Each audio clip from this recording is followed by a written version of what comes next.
যদি ধরতে না পারে সমস্যা নাই, খেলা করে থাকবে, সময় শেষে হলে বা শুক্রা ফেলে দেওয়া হবে।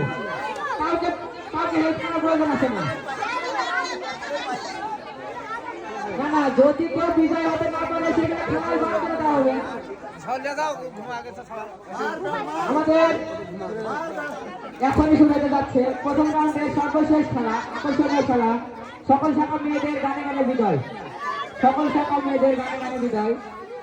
মাইকে গান অ্যানাউন্স করা হবে, হাতে যার কাছে গানের লিস্টটা থাকবে সে বাতিল। সর্বশেষ যে গানটি বলা হবে এবং শেষের আগে যে গানটি বলা হবে দুদেরকে প্রথমে দ্বিতীয় ধরে নেওয়া হবে।